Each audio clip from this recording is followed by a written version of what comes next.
Grade B में हमारे पास 3 areas हैं, conceptual framework, interpretation of financial statements और IAS 33 earning per share. Conceptual framework theoretical area, generally इससे 5 से 7 मार्क का थ्योरेटिकल क्वेश्चन टेस्ट किया जा रहा होता है और छोटा सा एरिया है, 1 डेढ़ घंटे के अंदर आप इस सब्जेक्ट इस चैप्टर को कवर कर सकते हैं। रेशियोज और IAS 33 के एरिया में ज्यादा टाइम लगता है।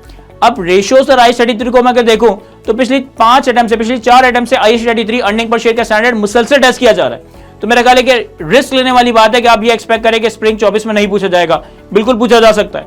रेशियोज की भी अगर मैं बात करूं तो ऑटम 22 में टेस्ट नहीं हुआ, लेकिन ऑटम 22 से पहले कोई 8-10 अटेम्प्ट तक ये लगातार टेस्ट हुआ है। स्प्रिंग 23 में भी टेस्ट हुआ है, ऑटम 23 में भी टेस्ट हुआ है और एक अच्छी वेटेज के साथ टेस्ट हुआ है। तो अगेन रिस्क लेना बहुत ही ज्यादा रिस्की हो जाएगा कि स्प्रिंग 24 में वो पूछता है या नहीं पूछता, आपको कवर करना चाहिए।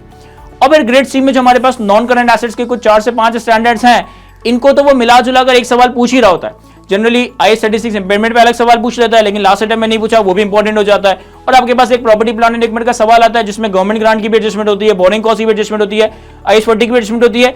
तो बताने चाह रहा हूं कि इस पैटर्न को देखते हुए, इस एनालिसिस को देखते हुए ये बहुत ही मुश्किल या तकरीबन नामुमकिन है कि आप ये आइडेंटिफाई कर सको कि भाई कौन सा सब्जेक्ट कौन सा टॉपिक इंपॉर्टेंट है या कौन सा टॉपिक हम स्किप कर सकते हैं। बिल्कुल भी रिकमेंड नहीं होगा कि आप किसी टॉपिक को पूरा का पूरा आउटराइटली छोड़कर चले जाएं। हाँ, एनपीओ बहुत ज्यादा इंपॉर्टेंट है, एनपीओ की बहुत ज्यादा प्रैक्टिस कर लो। अगर कोई टॉपिक ऐसा है जो कि पिछली 3-4 अटेम्प्ट से लगातार आ रहा है और अब लग रहा है कि इसके चांसेस नहीं है, उसकी प्रैक्टिस थोड़ी कम कर लो, लेकिन कवर जरूर करना है।